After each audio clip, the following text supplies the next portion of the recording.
400 years ago, pilgrims came across the ocean in a voyage that took vision and took courage. They sailed uncharted seas and traveled thousands of miles to a new land. In the first year that they were here, they established a town.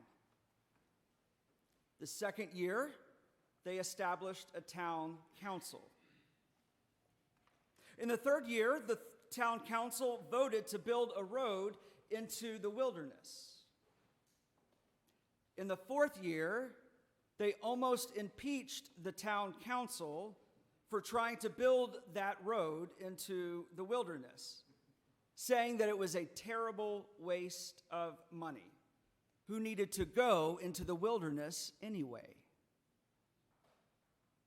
So here were a people of vision who had come thousands of miles across an ocean, had survived tremendous hardships to get here, and within 4 years couldn't see 5 miles into the wilderness. And so on the cusp of a new year and a new decade and in a crucial time in the United Methodist Church, in the face of God's call for full inclusion, I find myself in this historic pulpit asking, how far can you see? 3,000 miles or 5 miles? Can you see to the border of your own eyesight and understanding? How far can you see? I came from Florida this morning to thank you, to encourage you, and to challenge you to continue being the church of inclusion that you are. I want to encourage you to continue taking bold steps of faith into uncharted territory like the ones that you have taken since your historic founding. When I was in my mid-20s, living here in Houston, having come out to my family but not out publicly, in my first significant relationship, working at a United Methodist Church and discerning what my future held, I found that to be a little bit stressful. So for the first time in my life, I sought professional counseling to help me talk through what I was experiencing and to help me discern what I would do in the future. So where did I turn for this kind of support, this kind of help? Where? In the city of Houston, the Deep South, the heart of the Bible Belt. Could I talk about these sorts of issues in a safe place? It was the Bearing Support Network, where I sought refuge twice a month to speak about the anxiety that I was feeling. It was in the sanctuary of this building that I discerned that I was being called to take the next step, to go to Perkins School of Theology in Dallas. I didn't know what the future held, but I knew that God held that future. And I knew that the same God that had created me with sacred worth was the same God that was calling me. And I knew that in large part because of you. For I was a stranger, and you welcomed me.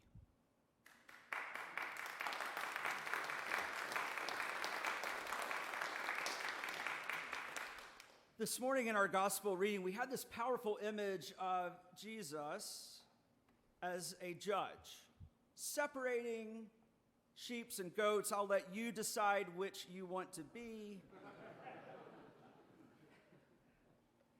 All determined by those who have done what Jesus commanded and those who have not. The judgment scene is actually one of several that are crowded into this final discourse in chapter 23 of the Gospel according to Matthew. The scribes and Pharisees are denounced for their rejection of the Messiah, Then in chapter 24, the judgment text is followed by examples of faithful and unfaithful servants. And then just before this morning's reading, we have the parable of the talents. In both of these readings, those who break the faith, who break their trusts, are punished when their stewardship is judged. And then this type of give and take in our relationships and in our world, I think, points us to our First Testament reading this morning. The teacher in Ecclesiastes reminds us that there's a season for everything in our lives. It holds before us that when we are going through difficult times, we can have faith that there is something better on the way. Or as Frederick Buechner once put it, resurrection means that the worst thing is never the last thing. When I was just beginning my ministry, I could not imagine anything other than being United Methodist. I had been born, baptized, and confirmed in this tradition. And my faith will always be rooted in the Wesleyan theology and prevenient grace. But I'll never forget the day when I met a United Church of Christ pastor and sat with her as I was completing seminary. And she looked across at me and said, "There is an adoptive family waiting to accept you fully for who God has created you to be." And then she added, "We even have a logo and a hymnal. It's a real denomination."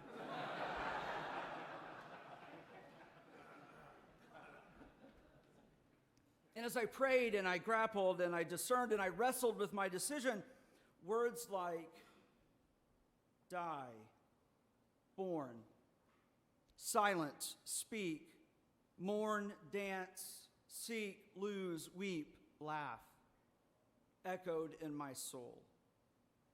I knew that once I was public about my sexual orientation, there was no going back. I knew that once I put a stake in the ground, it was a public statement. I knew that friendships would change and loyalties would cease, or at least as I understood them. But what I discovered and what ultimately began to happen was that new friendships emerged. New loyalties were created. I discovered that the same God who loved me in the United Methodist Church loved me in the United Church of Christ. I discovered that the same Jesus who walked with me as a United Methodist walked with me in the United Church of Christ.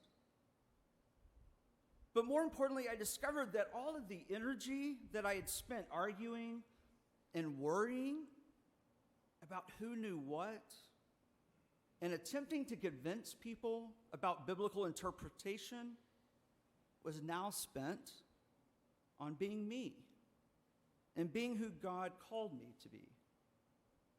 Simply put, I did not need to argue anymore about my sacred worth. And so as we gather in this beautiful, reconciling congregation, filled with a rainbow of God's beloved people, 2 days before the traditional plan takes hold in the United Methodist Church, on the precipice of a new year and a new decade, I want to ask one thing of you in a new year. Never question your sacred worth. Please never allow a denomination, a family member, an employer, a physician, a governmental policy, a spouse, a court, or God forbid, a congregation to question your sacred worth. No matter your sexual orientation, gender identity, gender expression, documentation status, race, origin, or any label that the world wants to put on you, let 2020 be the year that you never question your sacred worth. There's a story told about a boy and his dad, and they would go outside in the backyard in the summer and just lie on the grass. You know those summer nights that happen here in Houston in mid to late June, where it's not so scorchingly hot and you can still go out after the sun goes down, but before the bugs attack you? And one night they were lying there and the father said, "Son, how far can you think?" "What, Dad?" I said, "How far can you think?" "Well, I don't know what you mean." "Just think as far as you can toward the stars." The boy began to screw down his imagination and said, I'm thinking. And his dad said, "Think as far as you can." And the boy said that he was.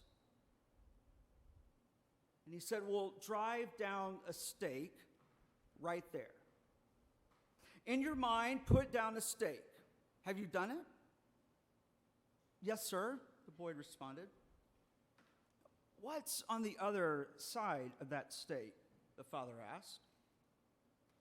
The boy responded, "Well, there's more sky." The father replied, "Move your stake." And as they spent the rest of the evening together, they kept moving his stake. And so this morning, I return to my original question.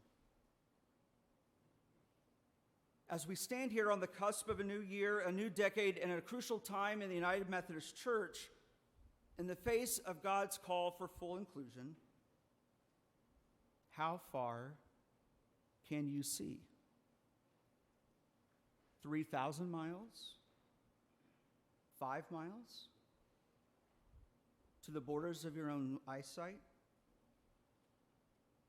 How far can you see? Because I don't know about you, but every time I think I've made it, every time I think I've arrived, that's when I hear God lean in and say, "Move your stake."